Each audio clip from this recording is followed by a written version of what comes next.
Hey guys, welcome back to another video. My name is JD Yu-Gi-Oh! Orion, and today I got another video with...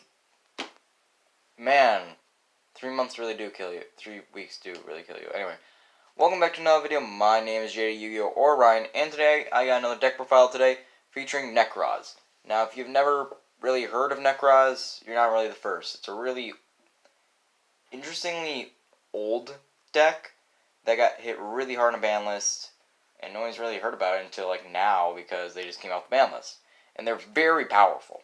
So I'm going to show you in deck profile how powerful these are. And sorry for the shaky camera. Things aren't really doing so well with my camera. So again, so if you guys do like this video, remember to like and subscribe. But if you don't, I don't really care. Anyway, so let's get into the profile.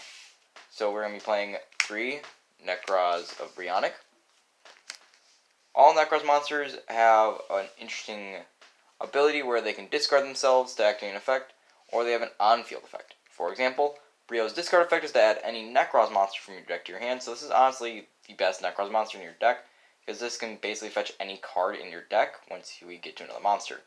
Also, the other effect is that while on the field, you can shuffle 2 monsters summoned from the extra deck into the deck, which is very powerful, allowing you to just spin things back into the deck, getting rid of problems.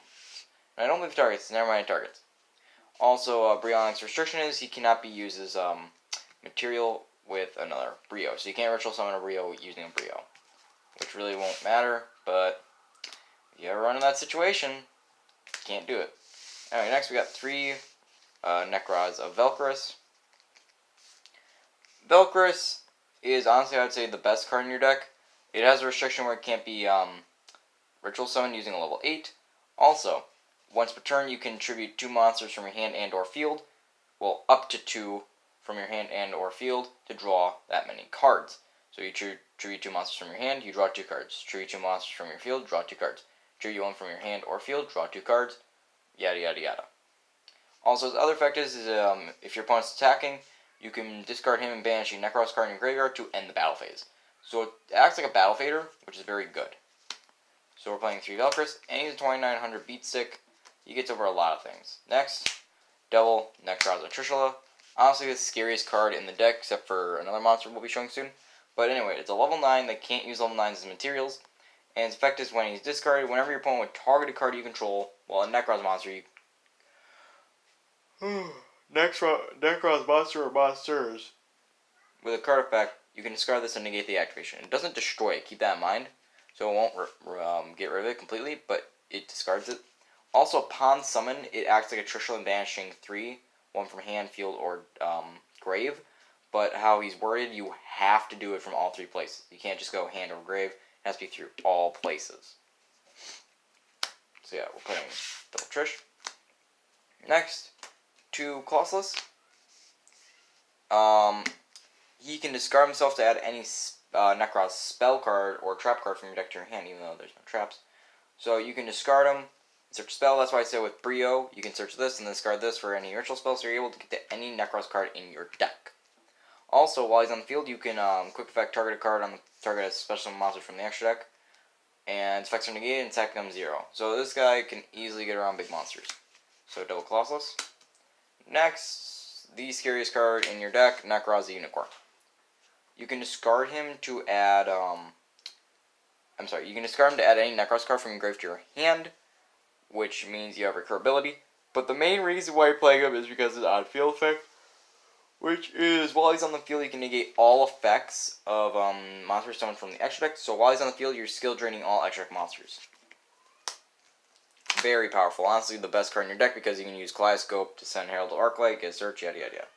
Next, an interesting Nekroz monster that nobody's really looking at. Nekroz of Sophia. It's a level 10, you're not going to summon it, but the main reason you're playing it is because it's her discard effect.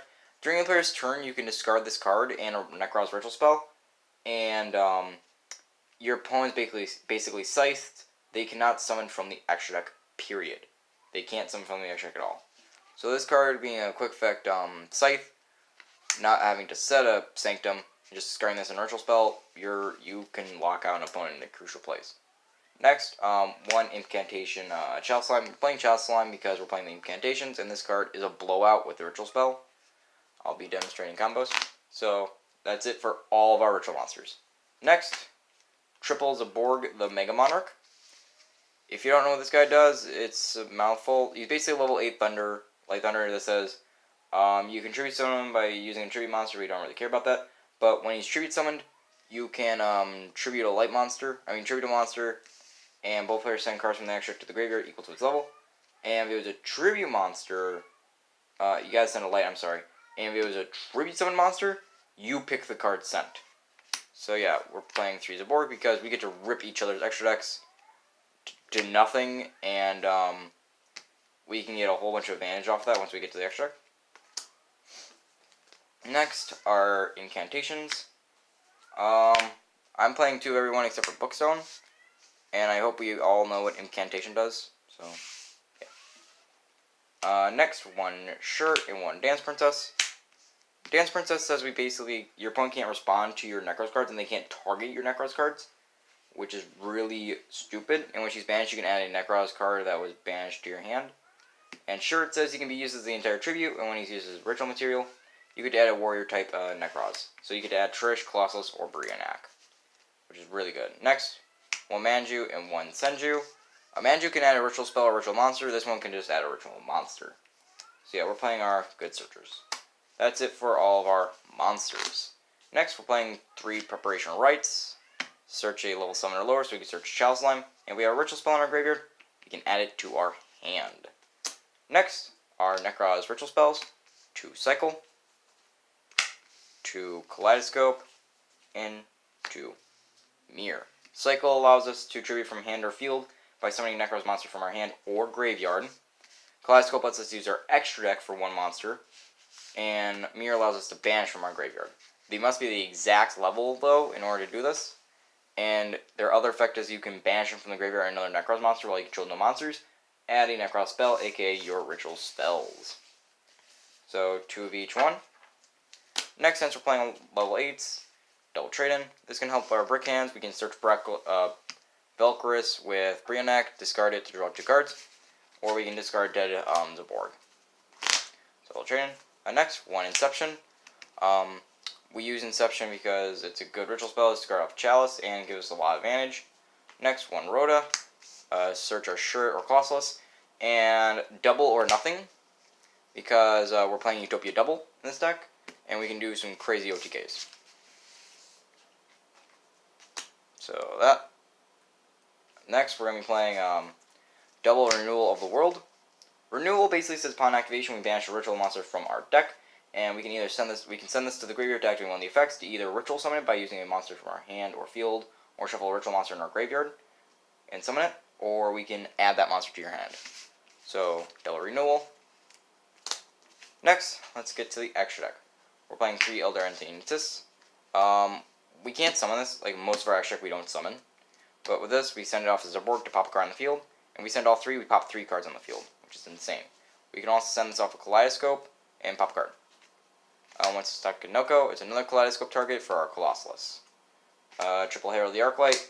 Kaleidoscope allowing us to search a ritual monster or ritual spell, because it says when it's sent to the graveyard, we add a ritual monster or ritual spell. Also, if we use a board, we get 3 searches, which is really stupid. 1 Trishula. Again, it's mainly for Nekroz, Brionac, and Colossus. 1 Majestic Star Dragon. We can use this for 2 Colossus and a Unicorn, or Brionac and a Unicorn. Or we can go into Assault Blackwing and remove the Divine Thunder. With him, we can summon 2 Brionac, double Colossus, Brionac. Basically, it's stupid, because Kaleidoscope allows us to summon multiple monsters. Next, we're playing 1 Toad, because we can send this off as a board and add a war monster from our grave to our hand. Next, 1 Castell for removability, because a lot of cards are really hard to get rid of. So we summon Castell and just bounce them. 1 Utopia and 1 Utopia Double. This right here is supposed to get over big beat sticks and do a shit ton of damage. Next, 1 Nephis, the Sacred Flame. This thing is crazy. You link summon by only using ritual monsters. Well, yeah, including a ritual monster. And he can basically, for each number of the ritual monsters you use, he gains an effect. If you use 1, he can't be destroyed by battle. 2, he can't be destroyed by card effects and he gains 1200 attack. Or 3, he is untargetable and he gains another 12 on attack, and he gains all these effects. So if you use 3 ritual monsters, which you're most likely going to do, he becomes a 4800 beat stick who's basically unkillable. So yeah, 1 Sacred Flame. Next, let's get to our side deck. Playing triple Ash because hand traps. Triple Ash, triple Ogre, and triple Veiler, and double Lancia. Hand traps. This for going second. We need to play hand traps for going second. 2 Denko. This is made for control decks. So yeah, gotta kill control decks. So double Denko. Next, and double Evenly Matched because we're able to clear a board really easily with Velcros. So yeah, we can easily trigger this off. That's it for the side deck and basically the entire deck. I hope you guys did enjoy. This is more of a quicker profile, but I hope you guys did enjoy. If you ever want to be interested in Nekroz, here's an interesting take towards it. So if you liked it, remember to like and subscribe. But if you don't, I don't really care. But the attention would be nice. And sorry for my little absence. See you guys later. Bye-bye.